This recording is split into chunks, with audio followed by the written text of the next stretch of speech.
Well, hello. This is, I am Fran Duval, your host for today.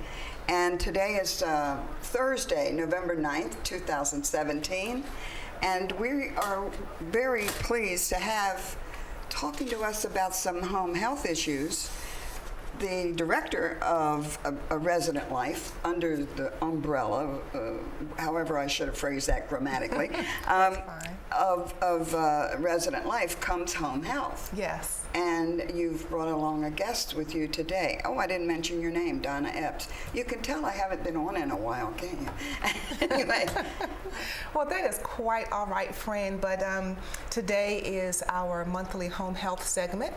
And rather than come on by myself, I wanted to bring an expert in home health. Mm-hmm. We do have our interim operations manager in home health who comes to us with many, many years of experience. Mm-hmm. So while we're trying to find that right permanent person, we were fortunate enough to have Kathy Duckett come to us. Welcome, Kathy. Welcome. Nice to be here.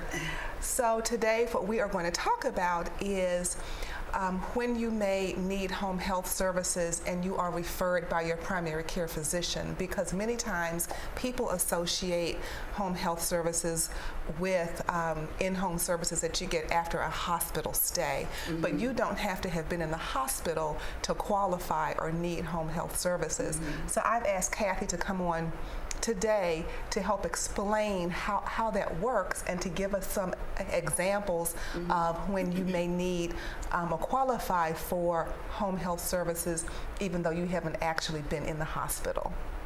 And the qualification criteria is dictated by? The federal government generally, from the Medicare program. Okay. It really is dictated by the payer, but for the vast majority of patients, the payer is Medicare or Medicaid. And you're saying payer? Payer, the person who pays the bills. The money. Okay. Right, the payer. Okay. So we follow the federal regulations, the Medicare regulations, the conditions of participation, mm-hmm. and so they set the requirements for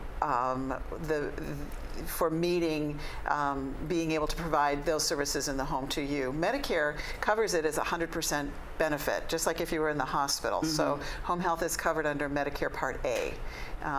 But there are very specific criteria. The mm-hmm. most important criteria, there's two most important criteria. The first one is that you have to be homebound.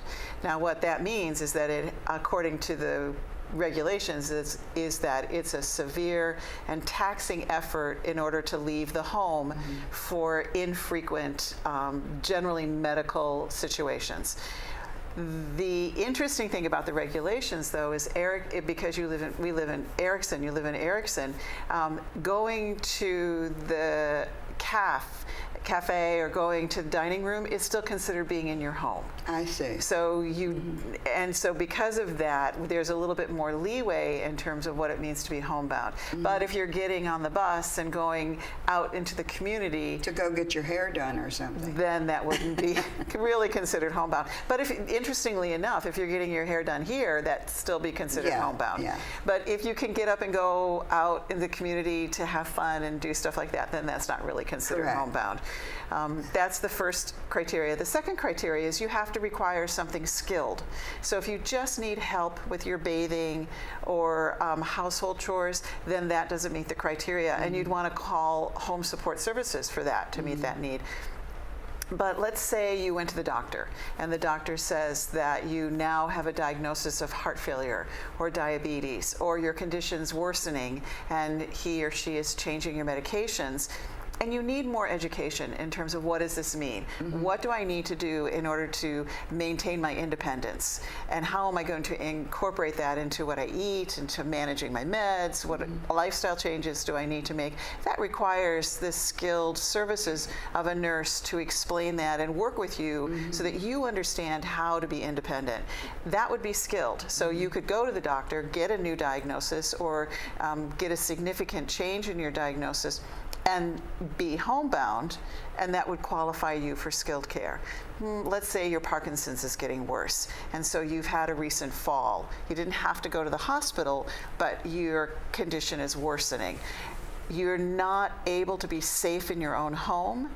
You don't really need to go to outpatient physical therapy for that, because the point is you're not safe in your home. So you could have physical therapy and occupational therapy through the Medicare benefit come to your home, and that would be paid for under Medicare, because what we're going to focus on is how can you be safe in your own home. Then once we're confident that you're able to do that, we could then recommend that you go to outpatient therapy for strength training or additional needs that could be met from an outpatient basis. The same has to do with a wound. Let's say you have a wound. You didn't end up in the hospital, but you do need wound care. But you're not able to get to the wound clinic on a regular basis, on a consistent basis for the 3 times a week that you need the wound care. We can provide that wound care as long as you're homebound. Now, you still can go to the wound clinic, because they'll be doing things at the wound clinic that we can't do in home care sometimes. So you can do both. There are exceptions. The biggest thing to do is to call us and say, will I qualify? And we can come out and do an evaluation, and we'll be very honest that you're either going to meet the benefits or you're not. Now, in addition to Medicare, Erickson Advantage has a home health benefit that's paid for under the Advantage program, and many other private insurance companies have a home health benefit. And it's our responsibility to know what the coverage is for you, so that we can tell you that up front. So persons who come to do the evaluation need to have that expertise of the various insurance requirements, the various legal requirements. Wow. So what we'll do is we'll take the referral, we'll get all your insurance information. We'll call your insurance company first to verify all of that information. And then when we come to see you, we will let you know what that is. And for the most part, it's paid 100%. So we're going to let you know that up front. And by Medicare regulations, we also have to let you know what the payment's going to be and what we are going to provide for your care. And then you have to assign that you agree to that. And then we'll just bill Medicare directly. Well, how does this apply to long-term health care? I mean, does the same requirements, are they still there? And well, generally, Medicare home health is not a long-term benefit. It's not a long-term care benefit. It's an acute care benefit. So it would be covered under Medicare Part A. It would be covered under Erickson Advantage's home care benefit. Home care is really set up to be a short-term intervention to either have you become independent or return to independence in your home, or help you move into a safer environment for you. So we would be there for the transitional period, but one of our recommendations could be you need more support at home, so we could recommend home support services. You need to go, now you're ready to go outpatient, so we're going to send you to the outpatient clinic, because that's our recommendation. It's really meant to be a very short-term solution, not meant to be a long-term solution. And I think one of the points is that it isn't that you have to be hospitalized, and then you would need these specialized services. Do you need a doctor's? Yes. You need a doctor's prescription for even to come for the evaluation. Is that what you're saying? Yes, you do. We need to, because we work under... And that's for home health. Yes. Just so the audience knows, we're talking about home health, not home support. Correct. And within home health, as Kathy was saying, you do need to have a doctor's order. Now, under our home support services, we do work very, very closely within ancillary services and also with our partners over in continuing care.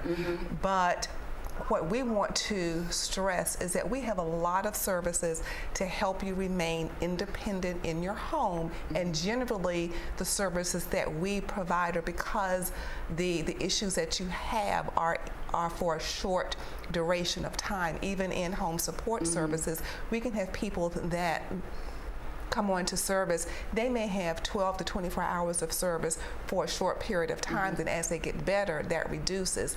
Now, once you start needing a lot of support and services in your home, we will look at that and we'll work along with the resident and their family to determine, is this still the most appropriate setting for them.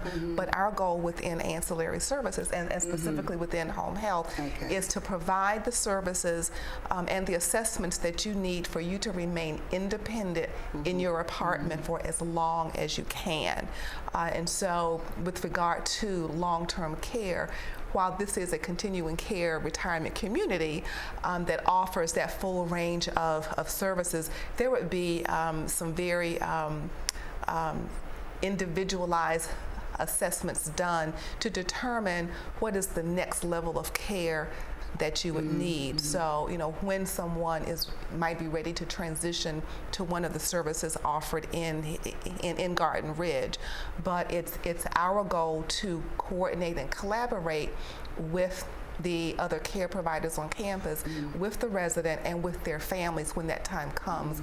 But our primary goal is to help our residents in independent living remain as independent as they can in their apartments as long as it's safe for them to do so. Well, it sounds simple enough that a person should know, gee, I'm going to need help. I better check with the authorities on whether I can even get help. So I think the first step to our audience is, if you are struggling with this decision about whether you can remain in your independent or whether you need to even short-term go to Garden Ridge, they need to call you all and get an assessment. The physicians are also excellent about calling us with referrals. Sure. So if I know they are. So if you see a doctor in the medical center, he or she may recommend that we'd like to get home health in on this as well. So exactly. But absolutely, you can call. You don't have to wait for your physician to send us a referral. You can certainly just give us a call, and we can talk with you, and then we can reach out to the physician and do that interface as well. Right. Well, I know people have questions, and they even if they don't necessarily need the care right now, they just need to know what's available if they ever need it. Right. So, And we're there. Just give us a call, and we're more than happy to talk with you. it's very important. You have an important job. Thank you. And you do too, of Right. course. Thank you very much. What else is happening in home health? Well, it's national, just so you know, it's National Home Health Month. So that's exciting, is that this has been, November has been granted by the federal government as National Home Health Month. So where everyone around the country recognizes the unique contribution that home health makes from a Well, certain... it is a blessing for many people who either can't afford or can't reckon in their mind with going into a nursing home, or this home health concept of keeping one in home. That's been a wonderful development over the years. I think the confusing part is that people get confused between what the certified home health is versus home support services. And I think that sometimes with that confusion, there's an expectation that home health is going to be able to do more than it can. So that's why it's important to give us a call and talk to us about it. Our goal is to give you the information, teach you what you need to know, or provide the care that you need to have for that short term to allow you to stay independent and home. And if that's not going to be possible, then to help you make that decision in order to have you be safe. Right. It's always best to call and ask the question, no right. matter what That's the question is, and we will always direct you to the right resource Absolutely. that we have here available.